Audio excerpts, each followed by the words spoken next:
Crime control में विफल Muzaffarpur police का नब्ज टटोलने के साथ साथ बिहार के डीजीपी एसके सिंगर मुजफ्फरपुर पहुंचे, जहां उन्होंने एसएसपी ऑफिस में पहुंचकर तिरहुत रेंज के सभी अधिकारियों के साथ बैठक की, जिसमें पुलिसिंग को और मजबूत करने के साथ ही कमियों को कैसे दूर किया जाए उस पर चर्चा की। साथ ही कमियों को आइडेंटिफाई करके उसका हल निकालने पर भी चर्चा की गई। साथ ही अधिकारियों को कई आवश्यक दिशा निर्देश दिए गए। इन जनरल केसेस की जो पेंडेंसी है वो अधिक है, उसी पेंडेंसी को कम करने के लिए और उसमें क्या क्या रास्ते और लगाए जा सकते हैं उसी पर हम लोग पूरा प्रयास कर रहे हैं। और इसी कड़ी में जो हमारे कुछ रिटायर्ड अफसरान हैं उनको भी बहाली करने का प्रयास हो रहा है। नए पद सैंक्शन जो हैं वो हुए हैं। आज की तारीख में पिछले साल करीब 1600 सब इंस्पेक्टर जो हैं उनका पासिंग आउट परेड हुआ था, जिस पे माननीय मुख्यमंत्री जी ने शिरकत की थी। और अभी 2277 सब इंस्पेक्टर और सार्जेंट ट्रेनिंग में हैं। वो लोग जो हैं अपने जिला ट्रेनिंग के लिए आने वाले 5-6 महीने में आ जाएंगे। तो इन सब प्रयासों से जो है वो स्थिति में गुणात्मक सुधार निश्चित तौर पे आएगा। मालखाना को व्यवस्थित करने का क्या होगा? माल खाने की व्यवस्था के लिए मैं बता रहा हूँ, देखिए जैसे जैसे हमारी आबादी बढ़ी, जैसे जैसे कांडों का रजिस्ट्रेशन बढ़ा, जैसे जैसे पुलिस का काम में बढ़ोतरी हुई, तो मालखाने के अंदर के जो प्रदर्शनों की संख्या भी लगातार बढ़ती चली गई।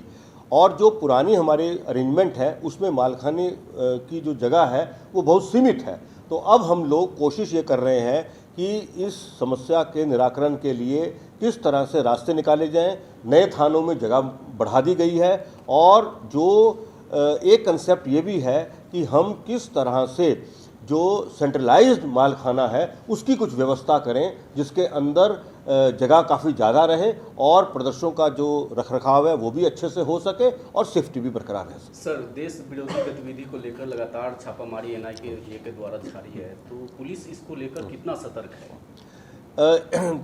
देखिए, इसमें सबसे पहले तो हमारी जो पुलिस है उस पुलिस ने बहुत ही बढ़िया काम किया है। जो मॉड्यूल जो हैं वो उन्होंने लोकेट किए और उस पर आगे की कार्रवाई उनके द्वारा की गई। कालांतर में हमारी और जो इंटेलिजेंस एजेंसीज हैं और जो इन्वेस्टिगेशन का जो काम हमारी एनआईए करती हैं, उन्होंने हमारे दोनों केस को अनुसंधान में ले लिया है। और उस केस को उनके पास अनुसंधान में जाने के उपरांत जो हमारे पुराने अफसरान जो इन कांडों का अनुसंधान कर रहे थे वो लोग अभी भी उनके साथ जुड़े हुए हैं और एनआईए को वो भरपूर मदद कर रहे हैं, ताकि जो इन्वेस्टिगेशन में उन्होंने अपने काम किए हैं उस इन्वेस्टिगेशन में प्राप्त सूचनाओं का भरपूर उपयोग किया जा सके और इस मामले को बिल्कुल गहराई से और उसकी तह तक जाकर और जो भी देश विरोधी गतिविधियों में कोई लिप्त है उन पर कड़ी से कड़ी कार्रवाई कर सकें। वहीं देश विरोधी गतिविधियों को लेकर बिहार में बिहार पुलिस के द्वारा की गई कार्रवाई पर भी बयान दिया। उन्होंने कहा कि एनआईए की जांच चल रही है और इस मामले में बिहार पुलिस ने अच्छा काम किया है और बिहार पुलिस कई अवसर पर एनआईए के संपर्क में है, जो उनकी मदद कर रहे हैं। का जो मूल उद्देश्य था वो ये था कि हम लोग अपने अधीनस्थों यानी कि SHO level, circle inspector level, SDPO level, SSP, SP level और रेंज के हमारे आईजी साहब, उन सब से पूरी बातचीत करना चाह रहे थे।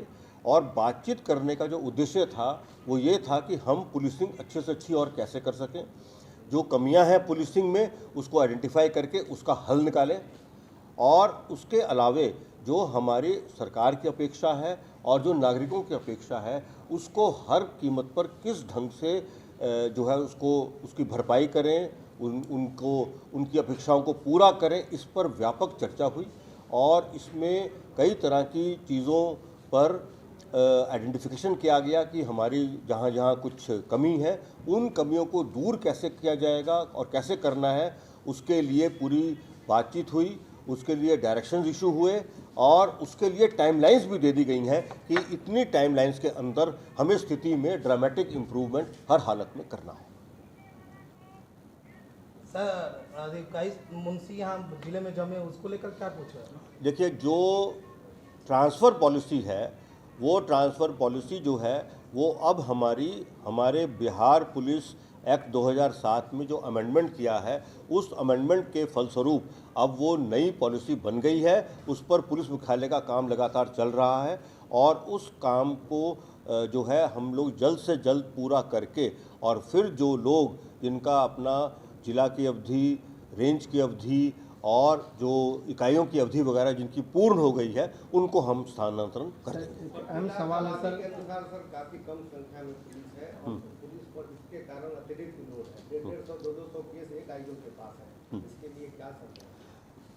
इसके लिए जो है वो हमने अपना एक विस्तृत प्रस्ताव सरकार के समक्ष जो है वो रखा है और उस प्रस्ताव में व्यवस्था हम इस तरह की बनाना चाह रहे हैं कि जो वर्तमान का सैंक्शन बल है और जो वर्तमान का उपलब्ध बल है, उसका जो फ़र्क है वो फ़र्क और उसके अतिरिक्त जो हमें नेशनल एवरेज बनाना है अपना बिहार की पुलिस का, उस नेशनल एवरेज बनाने के लिए रजिस्ट्रार जनरल जो सेंसस होते हैं उनके द्वारा 2026 में जो बिहार की आबादी प्रोजेक्ट की गई है उस पर हमने बैकवर्ड कैलकुलेशन करके वो सारे नंबर्स जो हैं वो जोड़ लिए हैं और बहुत ही जल्द जो है वो सरकार के स्तर पर ये हमें सैंक्शन मिल जाएंगे और फिर आने वाले कम से कम 8-10 वर्षों तक लगातार रिक्रूटमेंट होगा, ट्रेनिंग होगी, ये सारे काम इन हाउस होंगे और इसी अवधि के अंदर हम लोग नेशनल एवरेज को छू लेंगे। सर सीमावर्ती क्षेत्र है जो सर जैसे नेपाल के सीमावर्ती क्षेत्र में सर मुजफ्फरपुर, दरभंगा, सीतामढ़ी में ज़्यादातर सेंसिटिव यानी विदेशी नागरिक को यहाँ आने की सूचना, उस पर सर क्या कुछ कर रहा है? देखिए, इसका नियम बिल्कुल क्लियर है। वो जो भी विदेशी नागरिक आते हैं वो उसके लिए जो वीज़ा का प्रावधान है और जो उसको रुकने के लिए जहाँ जहाँ सूचना देनी चाहिए और जो हमारी एजेंसी इन कामों में लगी हुई हैं वो अपना चेक क्रॉस चेक करती रहती हैं।